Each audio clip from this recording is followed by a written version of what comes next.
Right, so dis laat aand. Ek bly nog wakker. Okay. Ja, ek is besig hier op Pieter se bakkie. So kom ek wys julle gou, daar is 'n bakkie daar agter. En kom ek wys julle gou iets. Kyk, dis sy original turbo. Hoekom stel ek die turbos? Sien julle daar? Ek kan nou net lekker sien. Daai ding is so toe. As wat jy kan kry.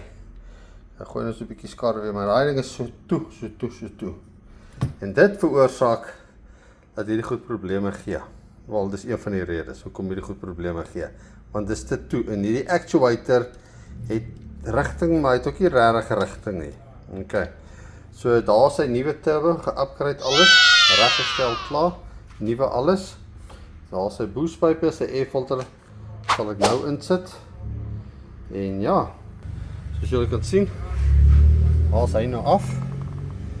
En dan gaan hierdie downpipe van hom ook afval, afskuur en net 'n ander kleur sprei. 1000 grade paint sprei daarop. Hy het plating try doen daar, maar plating ja. Maar anyway, so nou dan gou dit doen. Sy laat aand. Okay, so is nou tyd om ek is eintlik klaar met Pieter se bakkie nou.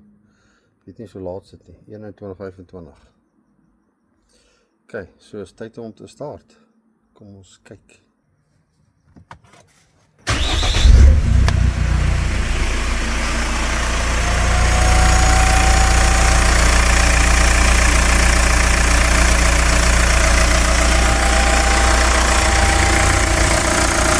Daar is sy boostpipe.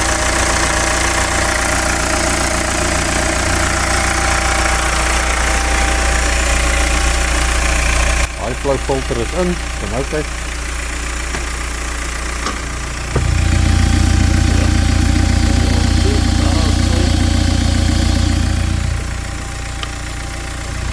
Nou sê hulle, kan jy twee handen in een hand. Maar ja, lekker man. Daar is hy.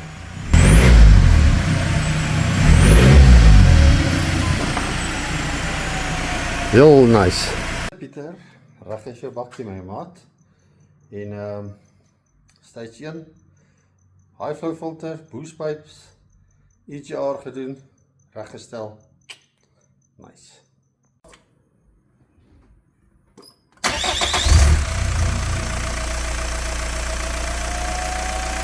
Kan julle die turbo hoor? Yes man. Moet nie te hoog ref net so bietjie.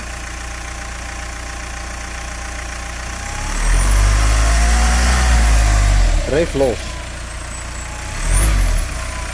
Ja. Ja.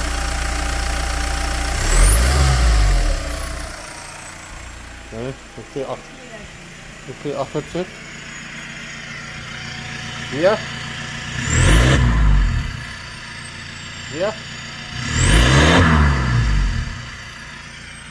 Dis so GWM moet klink.